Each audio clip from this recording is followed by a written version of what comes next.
Like all the other kids, he was out there. That was their first practice. They were playing catch. And about 15, 20 minutes into practice, my son had come over to me and he was saying, "Dad, I'm seeing double vision. I'm seeing two baseballs and it's making it very difficult to catch." I looked at his eyes and I noticed his right eye is drifting inward.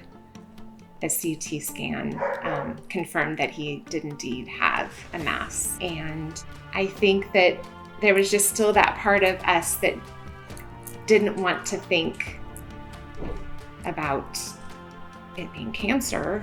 From the time we actually got the diagnosis, he had surgery 2.5 days later. He came home, and it was on April 1st when we heard from our neurologist that it was indeed a glioblastoma. PNOC is really exploring a lot of novel therapies. We really also need to think about what is the impact of our therapies on the long-term development of children. We have to always remind ourselves that these are children are still developing. They're still learning tasks. Their brain is still developing. Their bones, their muscle, everything is still developing. Well, who's the one doctor that does all the jokes? Dr. Longhorse, he's the guy who did like these funny jokes back when I was in there. And they were like kind of corny, but good. I think the one shining moment was the possibility that he would be eligible for a clinical trial. That, I think, when we walked out of there was the thing that gave us a glimmer of hope. We are really now trying to understand how we can really much more personalize our approaches. By integrating an AI, including sort of imaging AI, we can predict much more clearly when a child is responding to therapy versus when a child is not responding to therapy.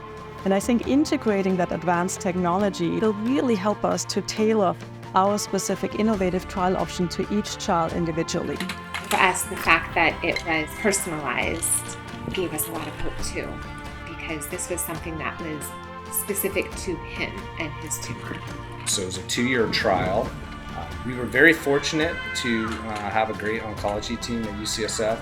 So our experience with this trial has been very, very positive. The doctors really kept in touch with us with all of the side effects, and we were able to adjust a few of his chemotherapies in order to decrease some of these side effects. That was one of the great benefits of being part of this trial, is the collaboration and the ability to have that one-to-one relationship with our physician and really talk through what's happening in Carter's body and what they're seeing and come to a plan that we both were in support of. This past 2.5 years, we've met a handful of other children with brain tumors that were different than Carter's, but unfortunately, they did not have clinical trials there for them.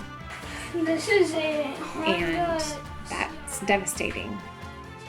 Your generosity has really enabled PNOC to provide innovative clinical trial options to children with very challenging to treat tumors, children like Carter. Our hope is that going forward, there will be more and more trials available through PNOC to offer families just like ours.